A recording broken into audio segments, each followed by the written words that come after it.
Chefs, go to the walk and get all the cooked beef. Slice it. Put it in jus. Get it now. Get all 32 chickens. Jeremy Allen White earned a spot on Hollywood's A-list with his role on the hit series The Bear. Now, as he tells our Lee Cowan, he's showing the world that he's the boss.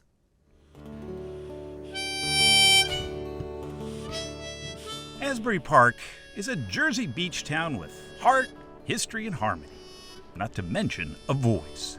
I saw standing on the front lawn. Bruce Springsteen.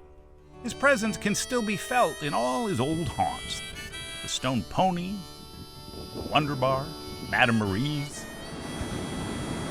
The town's welcome mat is its storied boardwalk, where we found Jeremy Allen White thinking about his own hometown. There's a lot of romance here still, I feel like. And do you feel that way a little bit about Brooklyn?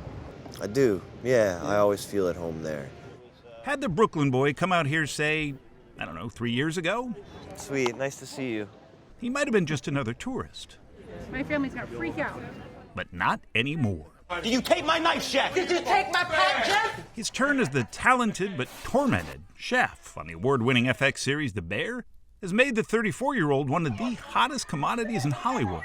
No. It needs to be a demi. You need to strain it, add more onions, add more veal stock. Yes, reduce. I know how to make a stock. Okay. It'll take 30 minutes. Let's go.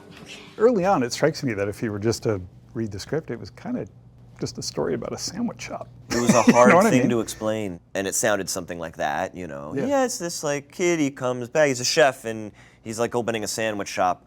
And I saw my friends trying to be nice and say, oh, that sounds great, you know. He ended up sweeping nearly all of the awards, Emmys, Golden Globes, Screen Actors Guild, Critics' Choice. His 2 young daughters, they call him his trophy winners' cups. They like them, they get a kick out of it. But they also are very honest, and they're just like, why do you get all these things, you know? I can't wait for the movie. Back out here at the Jersey Shore, it's not those past awards that matter, though, as much as what might be coming down the New Jersey Turnpike for this. Together, Wendy, we'll live with the sadness. I love you and all. Jeremy Allen White's performance as one of their own, Springsteen himself. Someday, girl, I don't know when we're gonna get there. And yep, that is really his voice. We'll walk in the sun, but till it tramps like us, baby, we were born to run. If you're gonna do one thing to get it right, you have to perform to the point of exhaustion, because he continues until he cannot go any longer. Tramps like us, baby, we were born to run. Everybody's got their own idea of Bruce Springsteen, and I think at the beginning, I was approaching it like, how am I gonna make everybody happy? That's a fool's errand. It's an impossibility. Was there a moment that you thought to yourself, yeah, I got this, I can do this? No, I don't think so. You know, I mean, it was, there were moments where I found confidence, but I always wanted more. I wanted more time. I wanted to go deeper. Never owned a new car before. Yeah, it's awfully fitting for a handsome devil rock star. I do know who you are. Well, that makes one of us. Springsteen was aware of White before the film. He'd seen and admired the emotional complexity in his work. And that's a well Springsteen knew whoever played him needed to have. Bruce has gone on record and said, you know, I have no problem performing for 3 hours on stage. That's easy for me. I know exactly who I am on stage. Right. You know, it's the other 21 hours that I have trouble with. Did you know any of that before you really took a deep dive? I mean, I was familiar enough with his music that, you know, I understood his depth. And I understood, you know, we're dealing with a man who's looked over the edge before, absolutely. But no.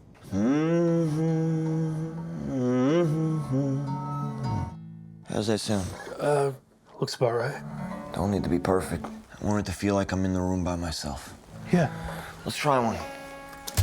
The film, Springsteen, Deliver Me From Nowhere, based on the book of the same name, follows the making of the 1982 album, Nebraska. Some say it's Springsteen at his best, but he himself may have been at his worst.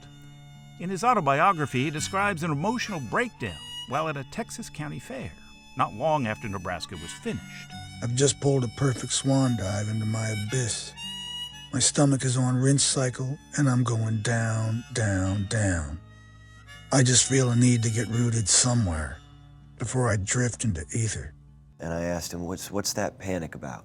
You know, what is that fear inside of you? And he said, you know, I had this moment where I felt like an outsider and an observer, you know, in my own life. Have you ever struggled with mental illness yourself? Yeah, of course. When he told me about that feeling of being an observer of your own life, that was very familiar to me. I remember when I, you know, found acting, and there was a lot of I think chaos and confusion, just a lot going on. I couldn't focus myself. And I found acting, and I found some peace, and I found some focus. He's drawn from that emotional trough as early as he can remember. You a cop? Call me detective. Even during his days doing crime dramas on TV.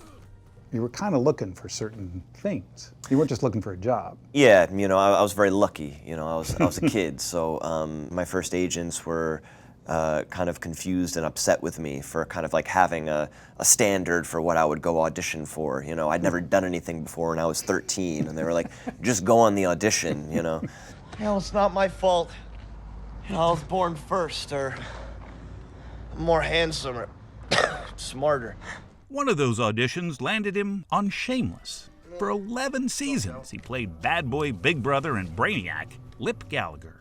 You don't give a about me because you don't have to, right? You're just sitting pretty in your ivory tower, and I'm a f***ing insect crawling on the wall until you squash things, right? What, because that makes you feel f***ing powerful? Because you f***ed up your own life, and you f***ing hate yourself for it. His unruly hair and blue eyes got him counted among the so-called rodent men. It's a term used to describe a few of the most physically desirable things that a man can be these days. His Calvin Klein underwear ad certainly helped.